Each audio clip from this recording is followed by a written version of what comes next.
Time for news, and we're ready for the headlines. Yes, so President Mahama urges investors to engage in more processing of the country's raw material rather than exporting them in that state.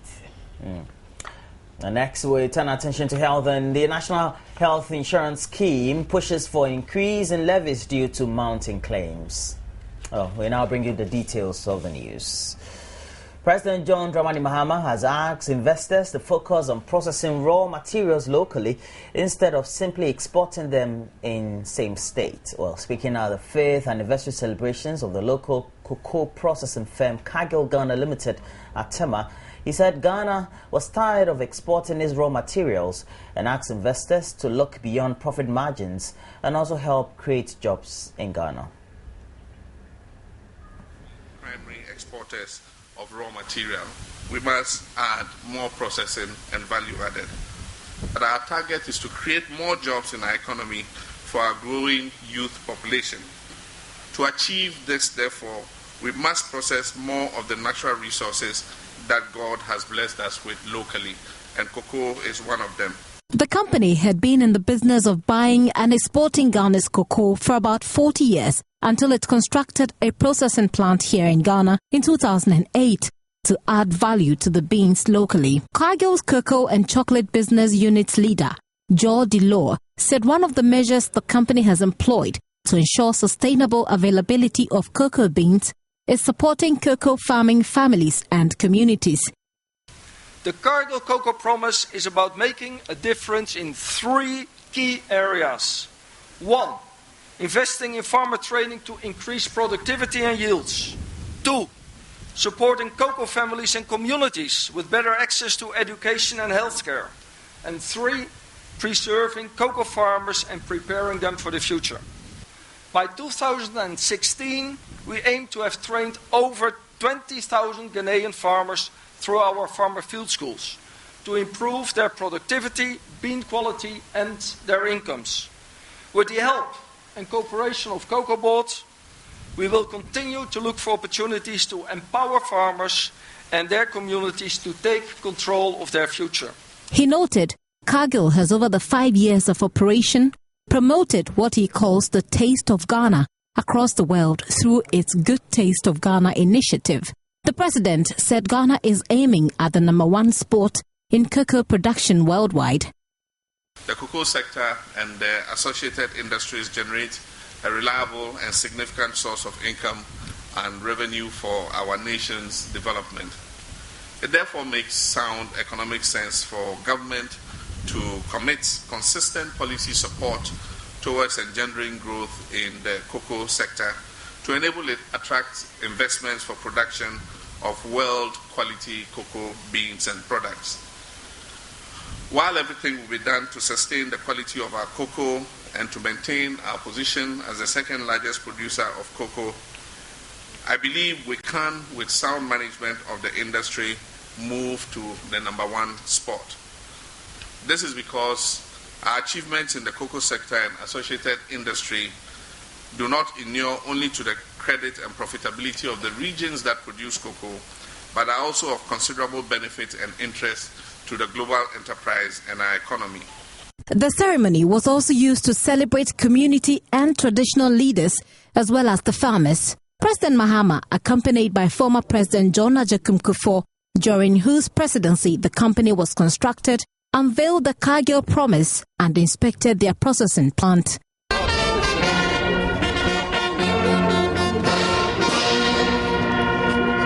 Cargill Ghana currently produces semi-finished products such as cocoa powder and cocoa butter for Nestle, Cadbury and Fan Milk Limited, among others. It also exports to European market. Gifty Andopia, Joy News, Thema Industrial Area. The Ghana Navy handed over presidential guard duties at the Flagstaff House to the Ghana Air Force. The brief ceremony saw the usual display by the officers. The rotation of the guard duties was an initiative of President John Mahama, and it was an attempt to harmonize security among security personnel who are stationed at the Flagstaff House.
The British government has abandoned plans to make visitors from high-risk countries, including Ghana, pay a £3,000 bond before they make entry into the United Kingdom. British High Commissioner to Ghana, Peter Jones, told journalists at a meeting in Accra the decision to scrap the visa bond policy was to further open up the UK to trade and investment.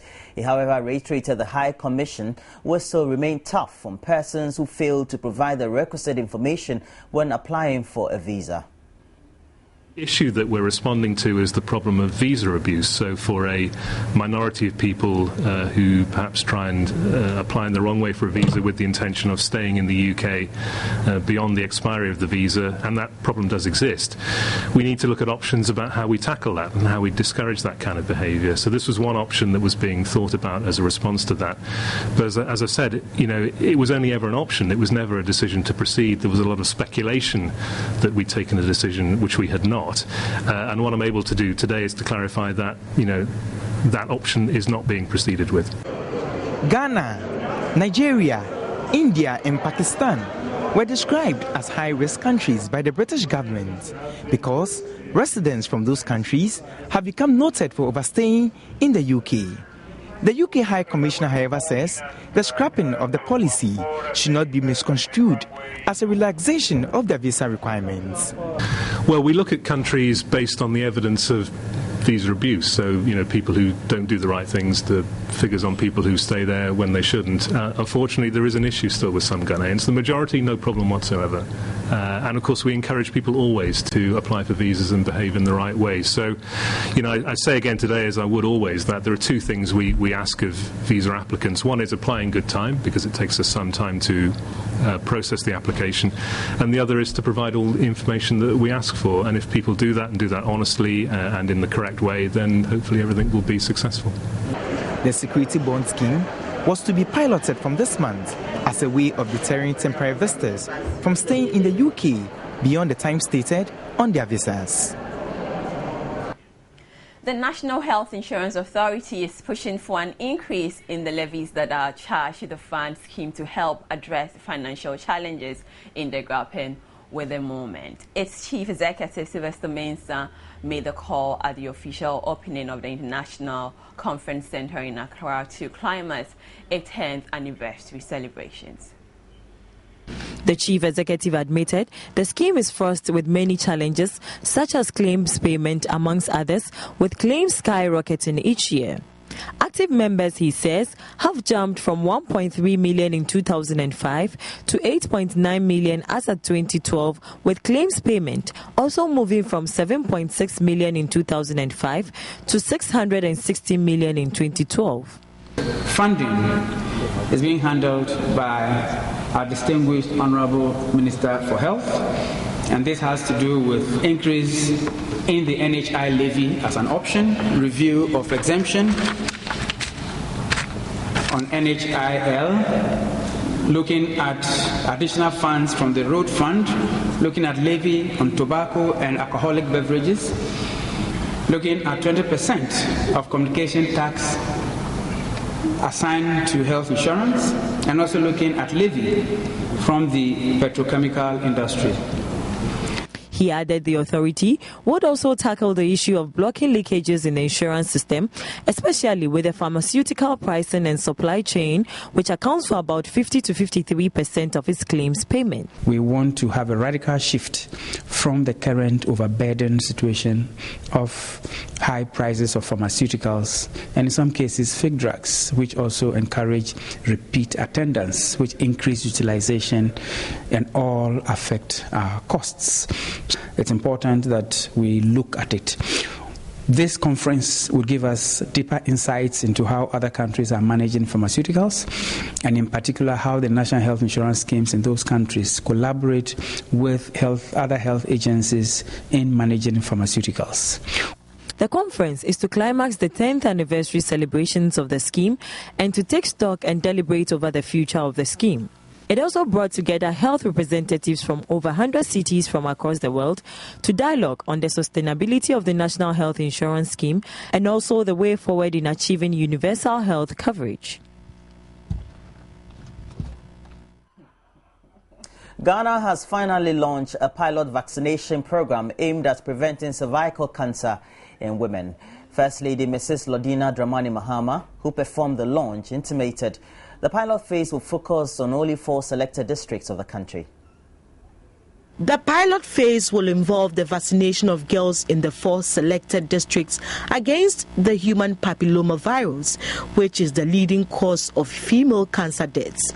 First Lady Lodina Dramani Mahama indicated Ghana is one of the partners in this private-public partnership, and as a result of this partnership, it has accelerated the uptake of and will continue to introduce new life-saving vaccines, which are one of the most cost-effective health investments in history.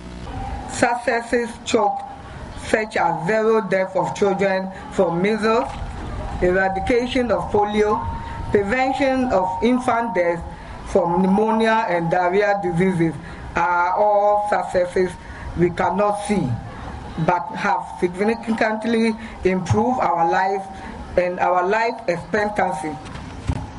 They might not be magnificent skyscraper, gleaming airports, beautiful interchanges, or the new highways we crave to see, but they are definitely more valuable because they give life, the most prized possession, to our fellow citizens. If this pilot is successful and government working with its partners upscale it nationwide, 1,500 of our women would be saved each year from painful deaths caused by cervical cancer. Those 1,500 women would be our mothers, our sisters, or our daughters. Gavi Alliance, the major partners in this project, hope that about 90% of girls in the age between 9 to 44 target group will benefit from the exercise. It congratulated Ghana for the introduction of 2 life-saving vaccines simultaneously. This was in April last year, when Ghana became the first country to ever do that, with the introduction of vaccines against the 2 top killers of children under 5, pneumonia and diarrhea, caused by rotavirus. Health Minister Sherry Aite announced nurses and health workers have been trained in the administration of the HPV vaccine and the management of adverse reactions that may occur. So we will appeal to parents, we will appeal to teachers that you should immediately or contact the Ministry of Health should there be any adverse finding after we have administered the vaccine to the children. The committee will continue to monitor also safety and other adverse effects of the immunization. Your Excellency, one of the key challenges that we have is to strengthen the advocacy of this program. We need to talk about it. We need to use the media. We will appeal to the media to assist us so that we can set up a robust system of telling everybody about this program.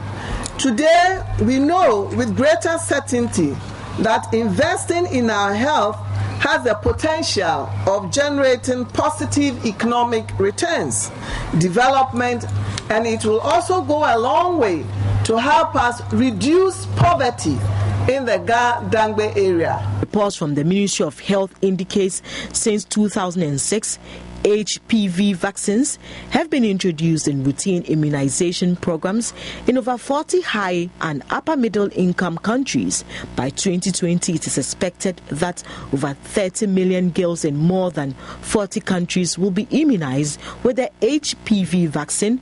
With Gavi support, and 500,000 deaths will have been prevented. Etonamse, Joy News. The University of Development Studies, despite its challenges with infrastructure, says it's admitted some 6,339 freshers this year, 2/3 more than the number that gained admission same time last year. Speaking at the 21st matriculation of the university in Wa, Vice Chancellor Professor Haruna Yakubu says the increase in admission is in response to government's call to the university due to the unusually high number of SHS leavers seeking to enter the tertiary institutions this year. Rafiq Salam's report. According to the Vice-Chancellor, the university received a total of 19,161 applications for undergraduate programs and 952 for postgraduate programs, but had to reject nearly 13,000 of them. 197 were also admitted into the various graduate programs. The Vice-Chancellor's speech was read on his behalf by the Dean of the School of Medical Health Science, Professor Kwabena Cheyabuaji. That's the 2014-2015 year. Another stream of WASI graduates will be seeking admission into the various universities. This number, together with those who have not gained admission this year, will be competing for placement in the universities. I wish to make a fervent appeal to government to consider as a matter of priority the provision of infrastructure to UDS to enable a further increase of student intake as the university's contribution towards mopping up the huge number of WASI graduates yearning for admissions into the country's universities.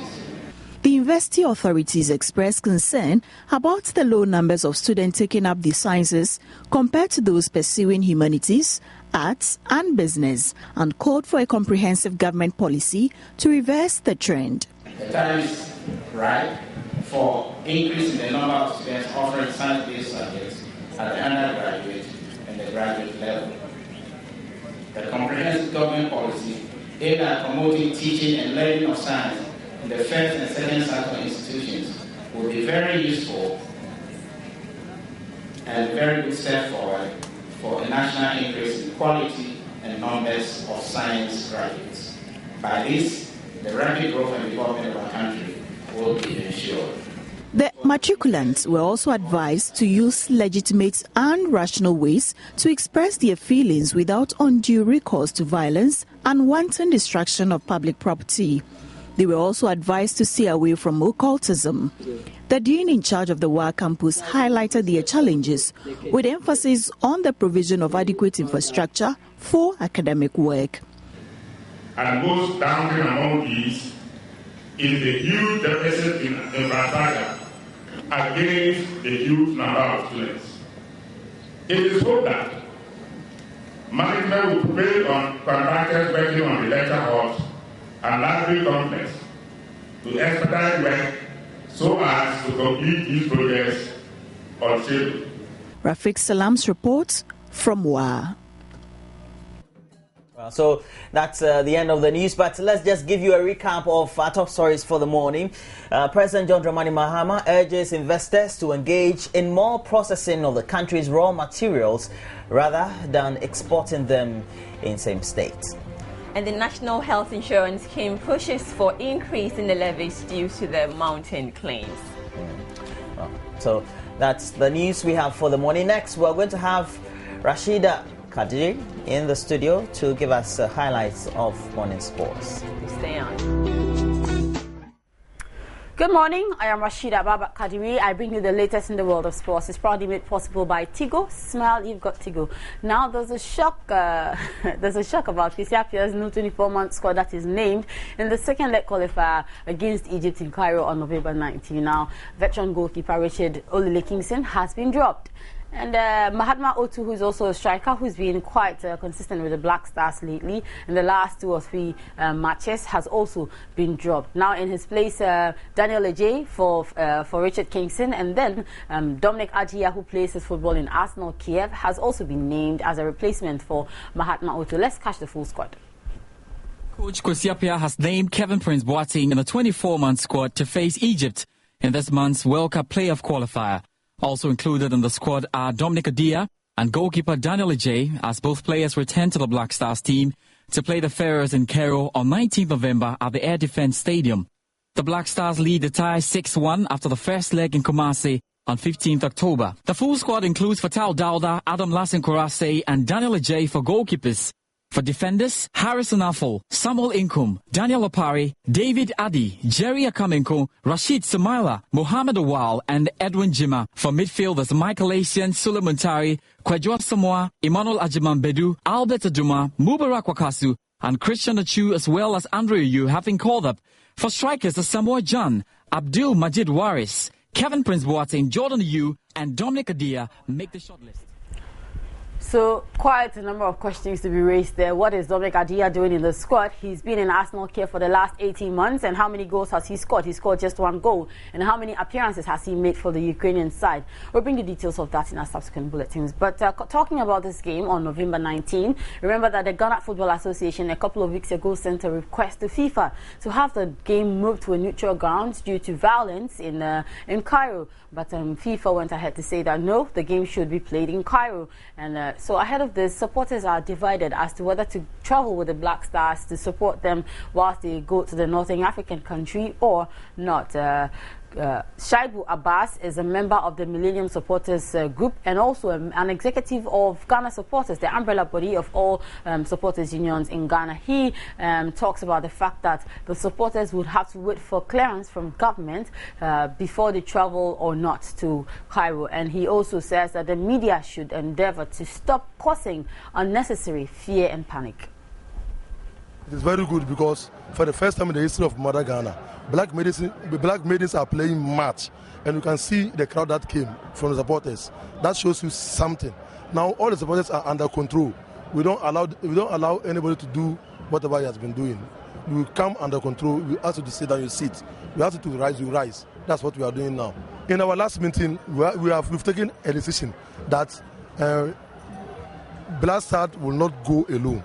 Black Stars will go with support. We the supporters, we started preparing towards visa. We cannot force the government to come to our aid. But now, I think after the visa, we will go to the government. If the government refuses to help us, I think we can advise ourselves by going. But before going, we are going to seek advice from the government again, whether the condition is good for us to leave. If the condition is not good, I think we advise ourselves, we stay at home, then we keep praying for them. But I don't think Egypt is boiling. Egypt, because we were there somewhere in October.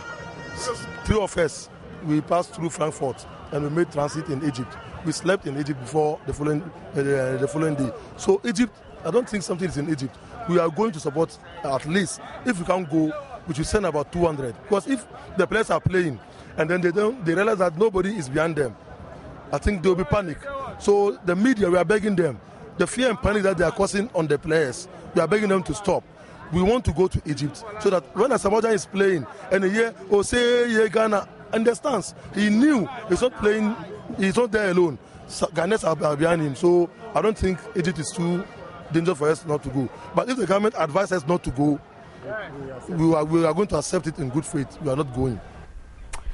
Shaibu Abbas speaking there. He is a member of the Millennium Supporters Union and also an executive member of Ghana Supporters, the umbrella body of all the supporters unions in Ghana. Now, away from that, 20 years ago, Ghana had an emerging star, and I'm sure if he had still continued with his career, he would have been a Gianluigi Buffon by now, or probably an Ike Casillas, or probably somebody better.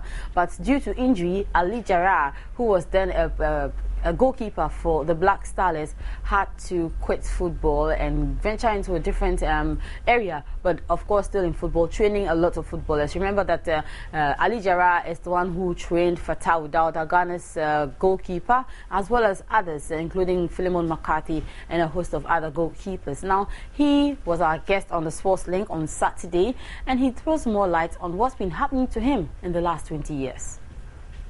What's happening to me? And the body was numb. I couldn't feel anything. So I told him. Were you alone at home that day? No, I was at the hospital at Kolibu. In Kolibu, okay. Yes, I was admitted before I got paralyzed. Okay. My brother came to visit and I told him, look, bro, I couldn't raise my leg. Okay, oh, you are lagging. Raise it and let me see. I was trying with the upper body, but the lower body is not responding.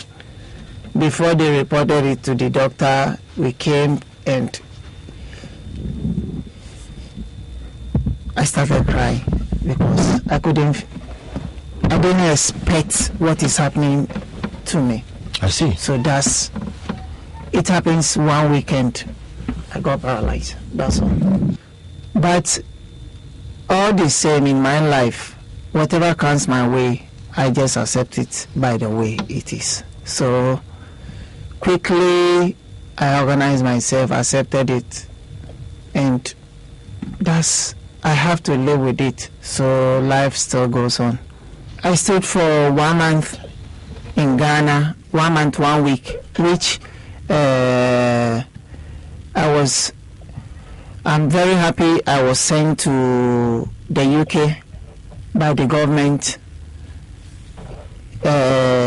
for my treatment in the UK. So I stayed in Cromwell Hospital for 1.5 years. I stayed 1.5 years in Cromwell Hospital before I came back to Ghana.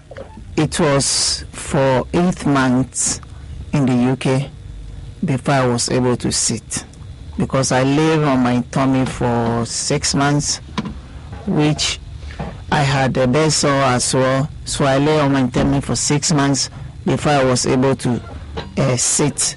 I started sitting, which I had a skin graft over there, which they took part of my hand to at least to be able to kill the sore at my back, because the body is not working. Nothing is working. Since people were coming and going, the doctors decided to give me a side ward. So that is just a snippet of Ali Jarrah's story over the last 20 years, how he got injured and everything that he's been through afterwards. We'll bring you details of that also. We'll serialize it anyway in our subsequent bulletin, so you should make a date. So thanks for staying tuned, for watching the sports segments on the AM show. Remember to join us on all our other platforms, on radio, on TV and online, myjoyonline.com. Check out the sports page. My name is Rashida Baba Kadiri. Sports is made possible by the kind courtesy of Tigo. Smile, you've got Tigo.